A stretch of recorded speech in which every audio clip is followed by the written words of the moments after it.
Salve, salve galera, beleza? Brinquei que ia trazer o copo Stanley antes de fechar a sexta, mas ainda é café, né? Queria gravar aqui com vocês, né? Estou abrindo um programa novo no canal chamado Insight Trading, uma brincadeira com Insider Trading, né? Porque cada dia que passa eu estou mais convencido de que além de um modelo validado, né? Além de um edge, a gente precisa compartilhar uma questão um pouco mais ampla de mentalidade, de visão de longo prazo, de gestão de negócios, para permitir que a comunidade de traders performe ao longo do tempo. Nesse primeiro vídeo do Insight Trade, eu vou trazer uma coisa que foi o Pedrão, do Elite, que me mandou no privado, ele mandou essa mensagem, pô, vi lá, né, o vídeo da jornada, tem uma simulação de como que seria, né, com edge mínimo e tal, e que desse edge mínimo só 7% quebra, 93% tem lucro, o resultado médio é 50% de lucro ao final de 1000 trades, né? Como que isso seria se a gente estivesse pensando em um modelo real? Então, nesse caso, estou usando os dados do modelo do fluxo simplificado da mentoria do Toninho do Call, porque é o modelo que a gente tem dado, o Pedro conhece, né? A gente faz parte da comunidade, né? Eu faço parte da comunidade lá também. Então, é um modelo, né, que a gente tem as informações, que a gente consegue conversar sobre ele. Mas a lógica operacional, a lógica de projeção serve para todos, né? Então, ele continua a pergunta dele, né? Cara, é evidente que nesse cenário a gente teria condições melhores do que um edge mínimo, eu imagino, mas assim, teremos 7% de perdedores, qual é o percentual de capital, qual é o ganho de capital médio, né? Então todas essas perguntas foram respondidas, por isso eu trouxe um levantamento de dados. Aí eu estou aproveitando o vídeo também para já deixar registrado, né, esses dados específicos, essa síntese dos dados dentro do mini índice, né, dentro do índice futuro brasileiro. Beleza, essa é a curva de capital dos últimos 1000 trades do modelo, ou seja, 2024 e 2025. Então, dentro desses 2 anos, né, um ano e meio, digamos assim, a gente fez 208% utilizando só o modelo, né? Esses dados são baseados no relatório auditado dentro da comunidade. Então, assim, a gente tem um retorno relativamente expressivo dentro desse último ano, né? Pensando no modelo, né, a média de risco por contrato, risco máximo por contrato foi de 220 e 85% dos trades, né, tem risco menor do que 350 pontos. Ou seja, né, na grande maioria dos nossos trades, o risco não excede 350 pontos. Como a gente tem um sistema de risco baseado por volatilidade, eventualmente você tem circunstâncias de mercado, deixa eu pegar um laser aqui, eventualmente você vai ter circunstâncias de mercado em que tem um risco maior, mas isso é a exceção, né? 15% dos trades vão ter riscos acima disso. É bem pouco e é plenamente evitável, né? Para a gente ter uma noção, 220 de risco por contrato na média, utilizando o modelo do fluxo simplificado. Beleza? Pensando em prejuízo médio, né? Quando estopa financeiramente, a gente estopa na média com R$50 e 81% dos trades estopa com prejuízos menores do que R$90. Então, grande maioria dos trades vai ter um stop menor do que R$90. Né? Pensando em lucro, né? O lucro total é na média R$61 e 84,5% dos trades tem lucro abaixo de R$114. Então, lucros acima disso, né, são exceções dentro do modelo. O que é médio, o que é normal, é a gente ter uma expectativa ali em torno de R$60 por trade. Né? Lucro médio das operações é baseado nisso. Pensando nisso, a gente faz o cálculo de expectativa matemática. Então, eu trouxe 2 formas de olhar para a expectativa matemática, que é, na média, qual que é a expectativa matemática de retorno. Então, a gente tem 25% sobre expectativa de retorno acima do gasto. Né? Então, na média, a gente tem 25% de expectativa acima do risco assumido na operação. Né? Essa é a nossa expectativa operacional. E do ponto de vista de expectativa matemática financeira, né, por clique, a gente tem, na média, 12,60 por trade. Como a comunidade usa 2 contratos no mínimo, né, por conta da lógica da parcial, a gente está falando de 6,3 de expectativa por trade por contrato. Né? São métricas excelentes, ambas mostrando que o sistema se mostra positivo no longo prazo. Payoff e fator lucro são métricas distintas, então o payoff é a média de ganho dividido pela média de perda, não leva em consideração o percentual de acerto, né, a distribuição de perdas e ganhos, então é média de ganho dividido pela média de perda, a gente tem 1,3 de payoff, que corrobora com a informação anterior, 23, 25% de ganhos maiores do que os perdedores. Já pensando em fator lucro, ele incorpora sim o percentual de acerto, então é um pouquinho maior, a gente tem 1,58 de fator lucro.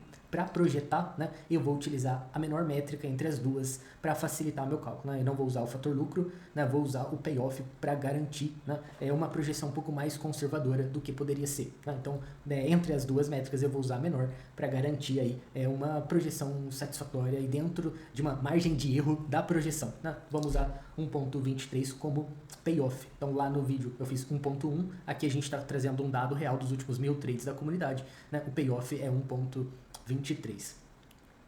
Beleza? Por que que o fator lucro é tão importante, a gente pontua sobre ele, e cara, o fator lucro em 1.6, arredondando aqui, é tão importante como validade do modelo. Por quê? Quando eu tenho fatores lucros menores do que 1.5, eu não tenho muita margem de erro, eu não tenho margem de erro quase nenhuma. Por quê? Se o sistema pega um período aleatório, 50% de acerto e erro, eu não tenho margem operacional para errar. E eu também não tenho excedente financeiro para ter lucro. Então, o mínimo de corte é o fator 1.5, por quê? Do ponto de vista ótimo, né? Por quê? Porque mesmo que as operações fiquem 0 a 0 no sentido de aleatório, 50% de acerto, você tem uma margem operacional que paga os custos, os custos de stop, os custos operacionais e ainda te permite ter lucro. Então essas métricas reforçam ali um contexto de um modelo positivo, um modelo que tem um edge validado no longo do tempo. Beleza? Dentro desses 1000 trades, qual foi o máximo drawdown que a gente teve? 23% dos 5.000 representaria aí R$ 1.155. Cara, 23% não é um drawdown tão trivial, né? Pensando aí, é quase 2 vezes a Selic, não é um drawdown trivial, né? Por quê? Porque esse é o modelo kamikaze, né? Sem filtro, mas cara, tá ali, é um drawdown tolerável, tranquilo de gerenciar, né? Na média, a gente vai ter um drawdown antes de fazer um novo pico financeiro de R$220.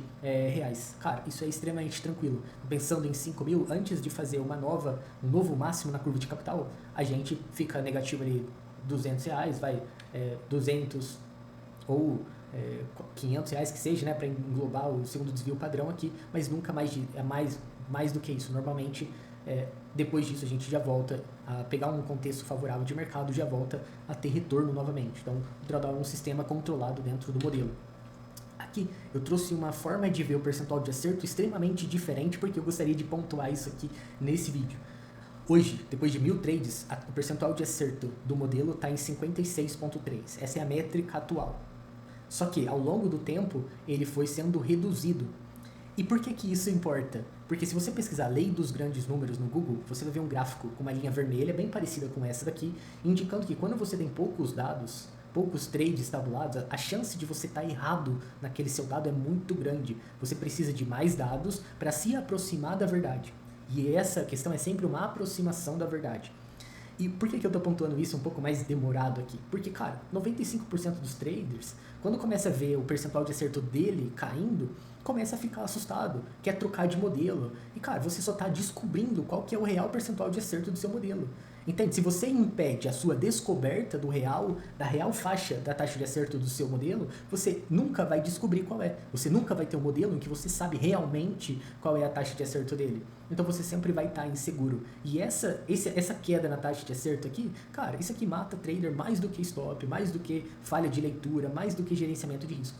Porque tem um elo emocional, né? Em algum ponto da ilusão utópica humana, a gente quer acertar sempre. Cara, não vai acertar sempre, né? Não vai acertar sempre. Você só precisa ter uma expectativa matemática positiva de longo prazo. Então, quando você começa a acumular dados, começa a olhar para esses dados, você vai ver esse fenômeno aqui, ó.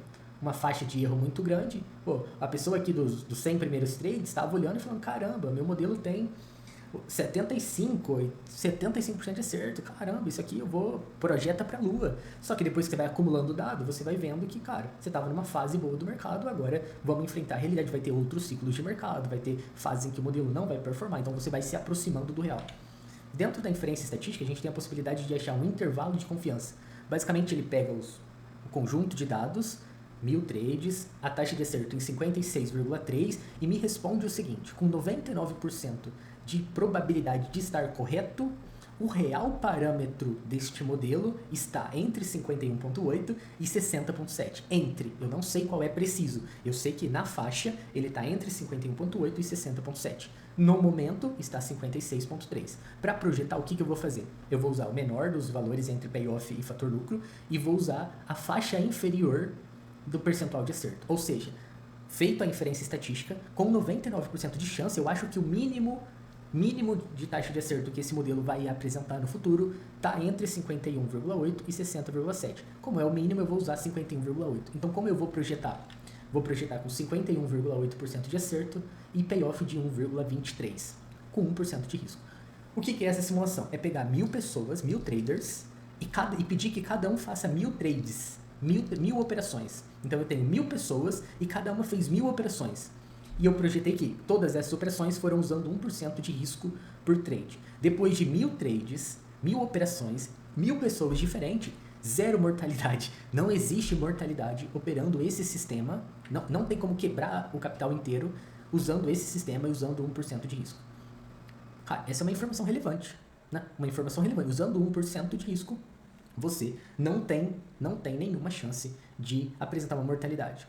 Tá? Perder toda a conta, quebrar a conta. Então, isso aqui já, de novo, reforça a importância de reproduzir o modelo. Reproduzir o modelo. Ao invés de tentar aprimorar o modelo, acho que o foco precisa ser reproduzir o modelo. O modelo é seguro. Né?